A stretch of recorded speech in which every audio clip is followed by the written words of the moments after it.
በስመ አብ ወወልድ ወመንፈስ ቅዱስ አሃዱ አምላክ። ስንክሳር ዘወርሃ ሰኔ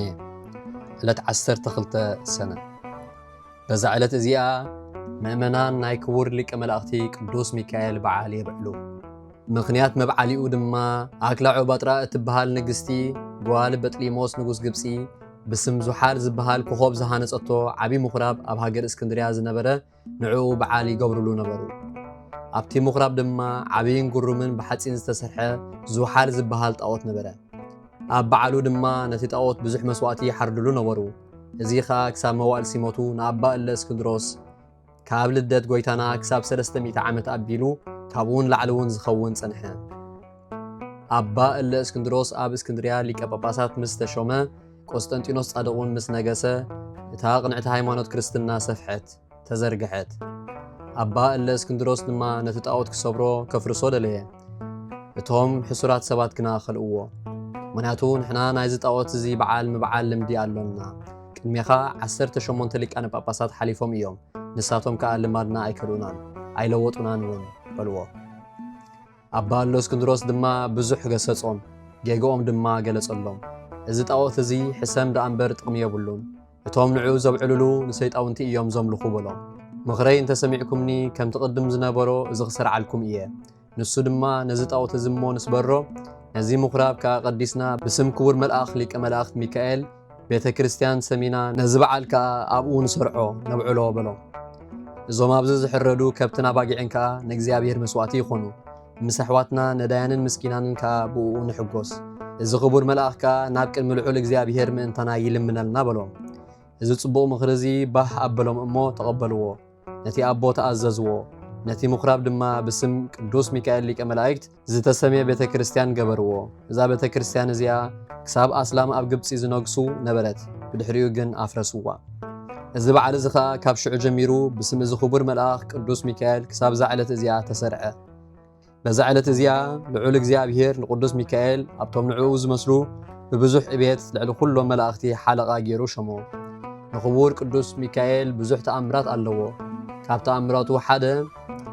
ንእግዚኣብሔር ዝፈርሕ ሰብኣይ ነበረ። ንሱ ዝኽሪ ቅዱስ ሚካኤል ዕለት 12 ወርሓዊ ኣውራ ድማ ሕዳርን ሰነን ይገብር ነበረ።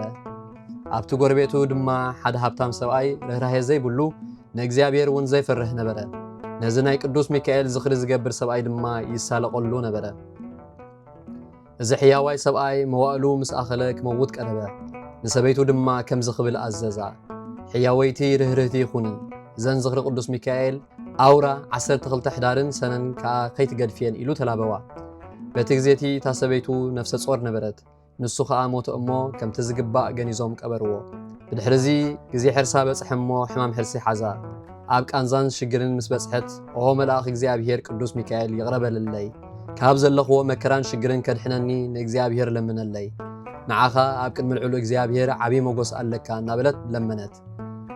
ከምዚ ኢላ ክትልምን ከላ ኣብቲ ቤት ዓብዪ ብርሃን በርሀ። ንሳ ከዓ ካብ ሕማማ ተገላገለት። ጽቡቕ ቆልዓ ከዓ ወለደት። ሽዑ ቅዱስ ሚካኤል ካብ ሰማይ ወሪዱ ባርኾ። እግዚኣብሔር ከምዚ ይብል ኣሎ በለ፣ እዚ ህፃን እዚ ናይ ዝርህራሄ ዘይብሉ ሃብታም ሃብቲ ይውረስ፣ ናይ ውሽጥን ናይ ደገን ኩሉ ሃብቱ ይውረሶ በለ። በዚ ግዜ እዚ እቲ ሃብታም ነታ ሰበይቲ ብመስኮት ቤታ ነቲ መልኣኽ ቅዱስ ሚካኤል ዝብሎ ዝነበረ ቃል ክርእን ክሰምዕን ጎይታ እዝኑ ኸፈተሉ። ሽዑ ንዕኡ ዓብዪ ሓዘን ተሰምዖ። ነቲ ህፃን ንኽቆትሎ ድማ ምኽንያት ይደሊ ነበረ። እግዚኣብሔር ግና ብናይ ቅዱስ ሚካኤል ልመና ይሕልዎ ነበረ። እቲ ህፃን ቁሩብ ዕብይ ምስ በለ ነዲኡ ገንዘብ ተወዳኣ። ወይዕቡይ ሃብታም ድማ ምኽንያት ረኸበ እሞ እዚ ወድኺ ክለኣኸኒ ሃብኒ፣ ኣነ ክምግቦ ክኸድኖ፣ ንዓኸ ከዓ 20 ጥረ ቅርሺ ወርቂ ክህበክ በላ። ንሳ ከዓ ነዚ ሰሚዓ ነታ ድኽነታ ሪኣ ተሓጐሰት። ሽዑ ንሱ 20 ጥረ ቅርሺ ወርቂ ሃባ እሞ ንሳውን ወዳ ሃበቶ። ነቲ ወዳ ምስ ወሰዶ ኣጸቢቑ ተሓጐሰ። ብልቡ ድማ ሕጂ ትምኒተይ ተፈጺሙለይ በለ። ብድሕሪዚ ነቲ ህፃን እተኣክል ሳንዱቕ ኣስርሐ እሞ ኣብኣ ኣትዩ ናብ ባሕሪ ደርበዮ። እቲ ሳንዱቕ ድማ ብፍቓድ እግዚኣብሔር ሰለል እናበለ ኣብ ርሑቕ ሃገር ኣብ ሓደ ወደብ በጽሐ። ኣብቲ ሃገር ድማ ሓደ ሓላዊ ኣባጊዕ ኣብቲ ገምገም ባሕሪ ኣባጊዑ እናሓለወ ጸንሐ። ነቲ ሳንዱቕ ይርእዮ እሞ ኣልዒሉ ሒዝዎ ገዝኡ ወሰዶ። ከመይ ገይረ ደኣ ክኸፍቶ እየ ኢሉ ሓሰበ እሞ እግዚኣብሔር ከዓ ሓደ ሓሳብ ኣሕሰቦ። ንባሕሪ ኸይዱ ንሓደ ገፋፍ ዓሳ مغلبك بسمي إمونا بحر دربيا زحزكا يو عصا نعيك خون أنا خا واقو خبكا بلو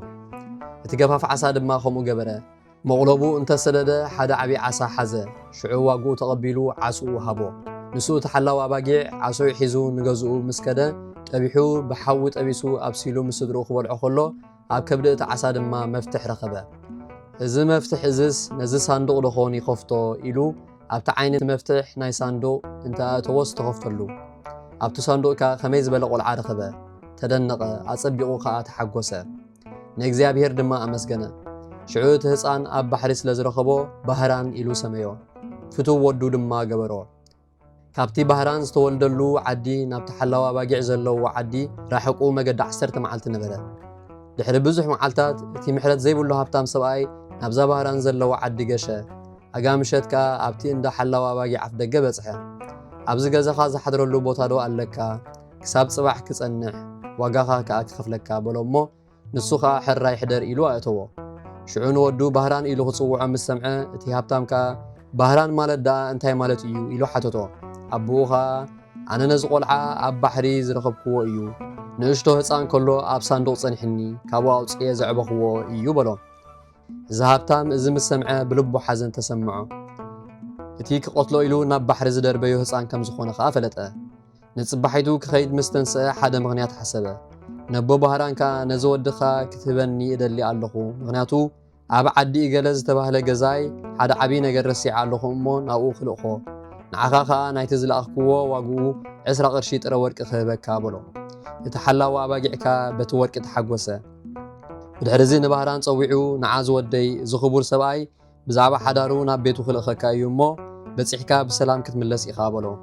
ባህራን ከ ሕራይ ኣቦየ ዝኣዘዝካኒ ኩሉ ክገብር እየ በሎ ሽዑ እቲ ሃብታም ናብቲ ናይ ቤቱ ኣመሓዳሪ ከምዚ ዝብል መልእኽቲ ጸሓፈ ነዛ መልእኽቲ እዚኣ ሒዙ ንዝመፀካ ኣብ ጉድጓድ ደርብዮ ነዚ ዝተገብረ ማንም ዝኾነ ኣይፍለጥ ኢሉ ጽሒፉ ክልቲኦም ጥራሕ ዝፈልጥዎ መልእኽቲ ገይሩ ሓቲሙ እዚኣ ኣብ ፀሓያ ኢሉ ንባህራን ሃቦ ንሱ ኸኣ መልእኽቱ ሒዙ ክኸይድ ከሎ መገዲ ሓደ መዓልቲ ዝኸውን ምስ ተረፎ ቅዱስ ሚካኤል በምሳል ወተሃደር ንጉስ ኮይኑ ኣብ ፈረስ ተወጢሑ ተራእዮ ኣታ ጎበዝ ኣብ ኢድካ እንታይ ኣሎ በሎ ንሱ ኸ ኦጎይታይ ናይ ሓደ ሃብታም ሰብኣይ መልእኽቲ በሎ ቅዱስ ሚካኤል ከ እስከ ኣርእየኒ በሎ ባህራን ከ በቲ ግርምኡ ስለ ዝፈርሀ እታ መልእኽቲ ሃቦ ቅዱስ ሚካኤል ከ ኡፍ ኢሉ ነታ መልእኽቲ ሞት ደምሰሳ ኣብኣ ድማ ብግብሪ መንፈስ ቅዱስ ከምዚ ኢሉ ጸሓፈ ኣነ እገሌ ዝተባህልኩ ሃብታም ነዛ መልእኽቲ ሒዙ ናባኹም ንዝመጽእ ሰብ እገሊት ጓለይ ኣመርዕውዎ ኣነ ኣብ ቤት ዘሎ ኾነ ኣብ በረኻ ዝርከብ ጥሪተይ ኩሉ ኣውሪሰዮ እየ ኣነ ኣብ መንገሻይ ክድንጊ እየ ክሳብ ዝመጽእ ኣይትጸበዩኒ ንሱ ዝደለዮ ይግበር ኣብ ቤተይ ኩሉ ስልጣን ሓላፍነት ይበዮ እየ እዛ ኣባይን ኣባኻን ዘላ ምልክት እንሃ ኣታኽቡር ኣመሓዳሪ ቤተይ ብሎ ቅዱስ ሚካኤል ነታ መልእኽቲ ሓቲሙ ንባህራን ሃቦ እሞ እንዳቲ ሃብታም ኪድ እዛ መልእኽቲ ኸኣ ነቲ ሓላፊኡ ሃቦ ኣነ ኣብ መገዲ ከም ዝረኸብኩኻ ንማንም ኣይትንገር ከይቀትሉኻ በሎ ባህራን ከኣ ሕራይ እጎይታይ ኩሉ ዝኣዘዝካኒ ክገብር እየ በሎ ባህራን ኣብቲ ዓዲ ክሳብ ዝበጽሕ መገዱ ቐጸለ ኣብኣ ምስ በጽሐ ኸኣ እንዳቲ ሃብታም ገዛ ሓተተ ናብታ ገዛ ድማ መሪሖም ኣብጽሕዎ ሽዑ እታ ደብዳቤ ነቲ ሓላፊ ናይቲ ሃብታም ሃቦ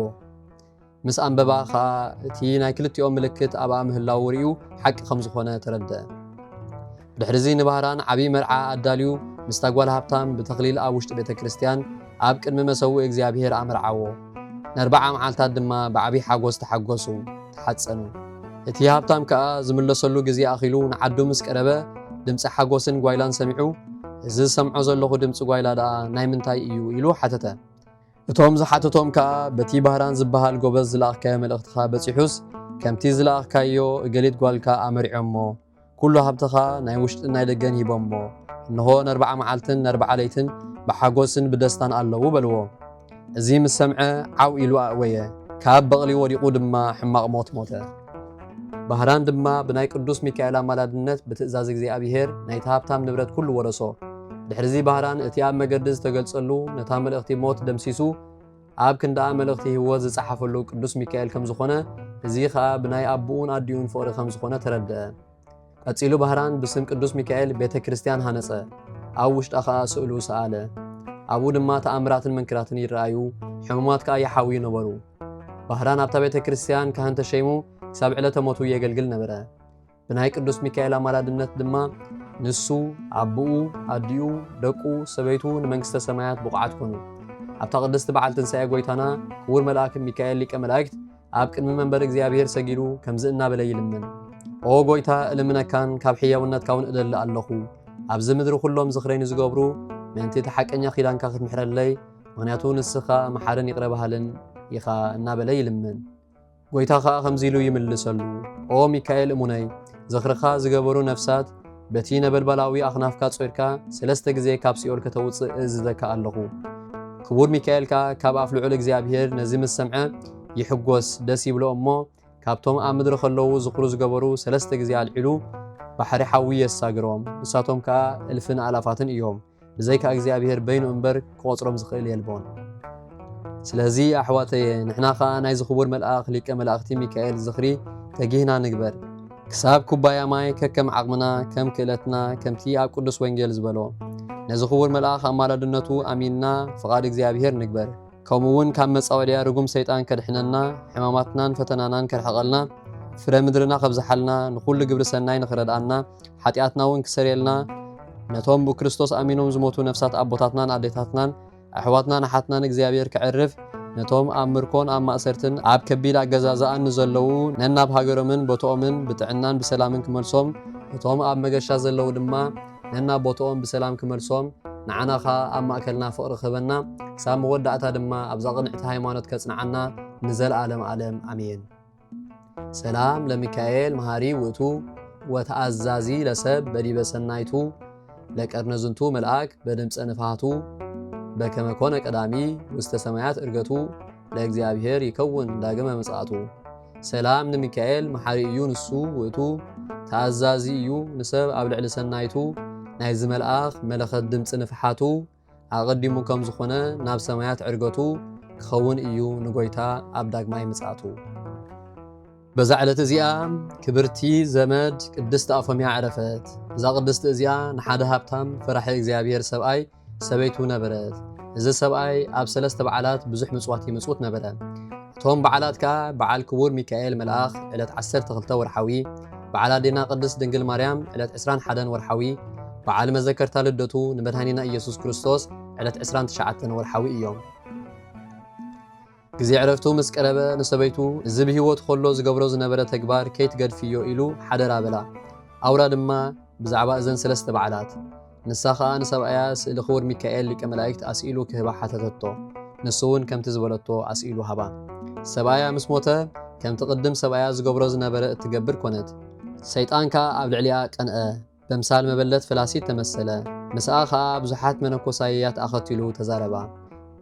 باخي حزن إيه دنقسل كؤون إيه بلا سلازق مخركي كنزبك خيتو ودو خلو مرعاوي إمو ولادك تولدي بلا دقيمو خا سبايكي منقسة سمايات وريسو إيو مصوات عيد ليكن إيو جنزبكي نبلا شايتت فيه بلا قدست أفهم ياخا كم زبلتو رقاب بيت كونا كواخات أكوا دحر سبايان كالي سباي أيفلتان إيان إذا قبر الزدقاء بأرايا እግዚአብሔር أبز تفطرو سبات كميلو يخون بلتو مسمع مسابيتو ملكو علوته أبل علياون فكره أنا بخالق زينا باخك متصية بلا نساخا سئل خبور قدوس ميكائيل العلا بو جيرا سقوقتو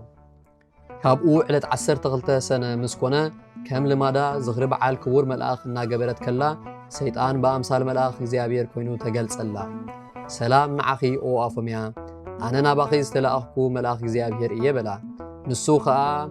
ويتان حدا كاب مؤمنان زخونة سباي كتمرعوي عزيزوكي قالو بلا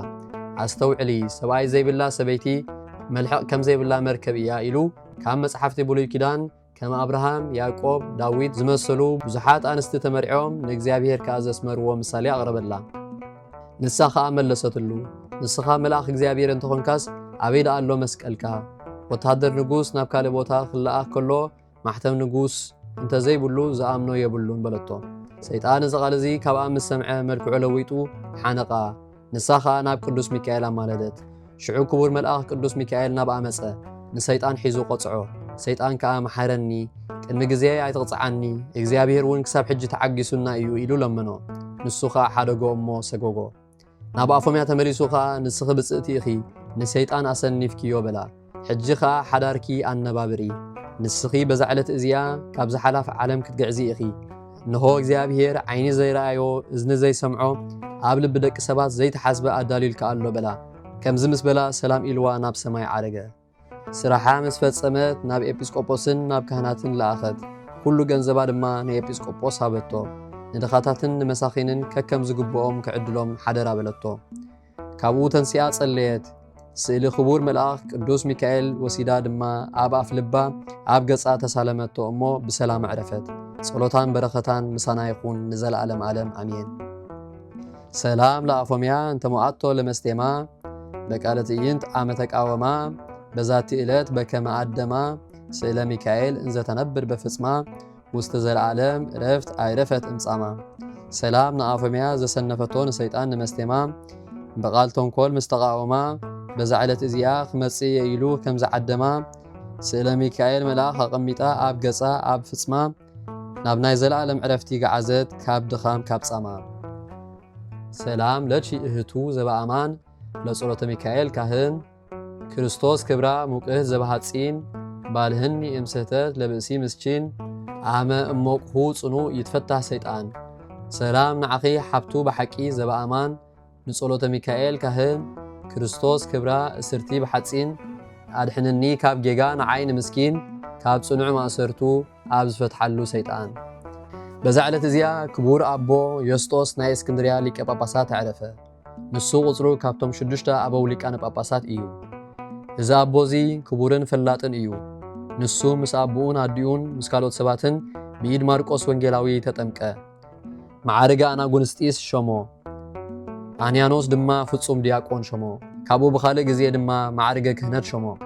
ኣብ ሕጊ ቤተ ክርስቲያን ዓበየ መጻሕፍቲ ቤተ ክርስቲያን ተማሃረ ኩሉ ግዜ ምስ ቅዱስ አንያኖስ ይቕመጥ ነበረ ንህዝቢ ይምህሮም ኣብ ተቐንዕቲ ሃይማኖትካ የጽንዖም ነበረ ቅድሚኡ ዝነበረ ኣባ ኣብርምዮስ ሊቀ ጳጳሳት ምስ ዕረፈ ነዛ ኣቦዚ ሓዝዎ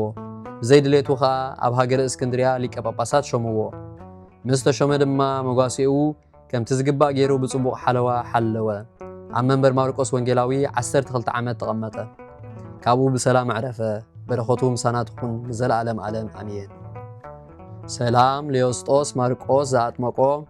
ምስለ አብሁ ወእሙ በአስተላጽቆ ረሲኦ በንጽ ወበቅድስና ለሂቆ በዛቲ ዕለት ዘአልቦ ናፍቆ ለፈጣሪሁ ወሃበ ዘአርባሃ ወርቆ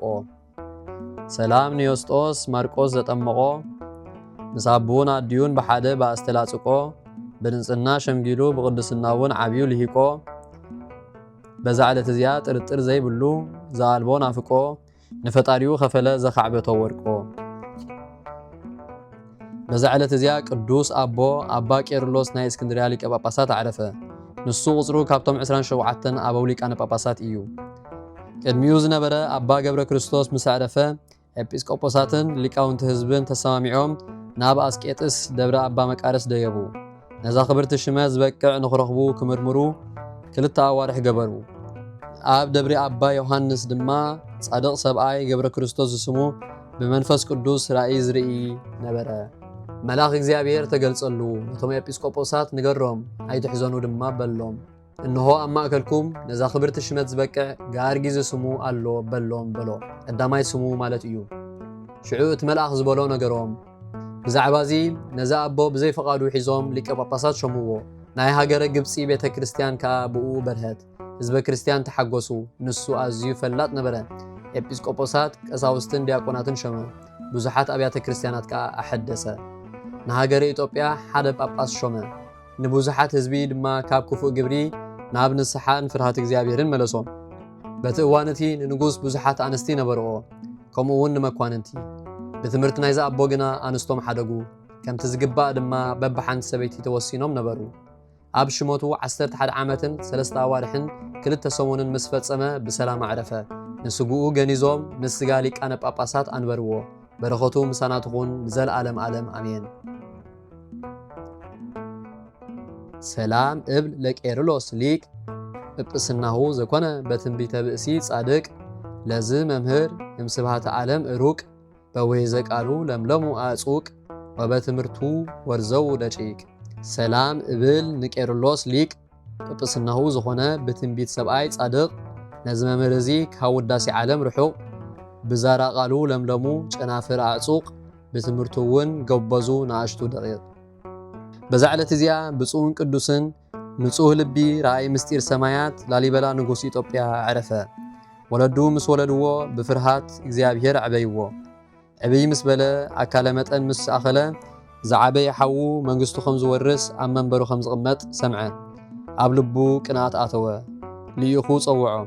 نابو متيو أب قدميو مس قومه أب لعليو قلم مخنيتا فطره كاب ساعة 3 كساب ساعة 9 ناي معالتي أصبيقهم قوصعوا أززه كابو ناب قدميو كقومو أززه نس رأيو كاب طفات ولا حنت خم زي بصحو رخبو ملاخ እግዚአብሔር ካብ ኩሉ እኩይ ይሕልዎ ስለ ዝነበረ ንጉስን ኩሎም መኳንንቱን ተደነቁ ካብኡ ኦ ሓወየ ኣብ ልዕሊኻ ዝበደልኩ ሕደገለ ይበሎ ኣብ ንሓድሕዶም ከዓ ዕርቅን ሰላምን ገበሩ ወይታና ናብቲ መቕጻዕቲ ርዩ መንግስቲ ኣውረሶ ምስ ነገሰኻ ንእግዚአብሔር ከመይ ገይሩ ከም ዝሕጉሶ ሓሰበ ኣብ ዘበን ሽመቱ ንልኻታትን ንመሳኺንን ብዙሕ ምጽዋት ገበረ እግዚአብሔር ጽንዓት ፍቅሩ ርዩ መልኣኹ ላእኸሉ ምስኡኻ ናብ ሰማያት መሰጦ ن10 ዓመት ኣብያተ ክርስቲያናት ነናተን መልክዕ ዘለወን ከመይ ገይሩ ከም ዝሰርሐን ኣርኣዮ ናብ ናይ ቅድም ህልውኑ ተመሊሱ ከምቲ መልኣኽ እግዚአብሔር ዘርኣዮ ገበረ ነተን ኣብያተ ክርስቲያናት ሃኒጹ ምስ ወደአ መንግስቱ ንወዲ ሓዊ ኣውረሶ ካብኡ ብሰላም ዕረፈ ጸሎቱን በረኸቱን ምሳና ይኹን ንዘለዓለም ዓለም ኣሜን ሰላም ለላሊበላ ሃናጼ መቅደስ በጥበብ በእብን ይቡስ እንበለ መሬት ርጡብ بزيتأمر لوتو مسفنا ومج زنتو معار تلا نجست وهزب بقلة تولد تعاكت بنب سلام نلالي بلا حناصي مقدس بتباب بدرق أمني بزير حشتك رطوب بزفلت اللون السو مسفنا هاجر ونز جزء زمجب زمعار تلا نجستات مس هزب زتولد اللعلت تخبى بعناهب زغرب كوة مهليت الزهاخيرة آلاف كابتما زوتيروم زغلغلوخا كل غزيه بزي معراف اندخنبب تقبل ناي دخنتي مصحف زغبركا غويتا ناي تامبلت مبا وكوف كابزتو وهابتمات ناي هابتوم ترف قدوسان نبيات حوارياتون سباخيان سماعتات مصدقان دناغل كا منوكوساتون هيران باروخوت باروخو محبر زاقدست بيته كريستيان كابزعابي شماغله كساب زناس هصان نز صحافو بمصحف نز صحافوم بمدراس نزنببو نزترجمو بلسان حديث قالون زسمعه بإذن منفس بصلوات ديو مريم عراقيت كاب كل مباس احبيرو يمحرنا يسوع كريستوس سلام نعخم صادقان مسمايت زعرفكم بزارو معلت نعلم زسنفكم يقوم نسخاتكم بكل تعجز عبك المفطاري لمنو بكل ساعات زي كان السحان عنا كي وسدنا موت سلام نعخم نايزعلت زياد صادقان كلكم سووتن انستن بباسماتكم قدوسان سماين مدرن محبر سلاسين السقوم ننت مريم أديو ذكرونا بصلوتكم نخوت حلونا تمحتينا علونا بناي كريستوس دم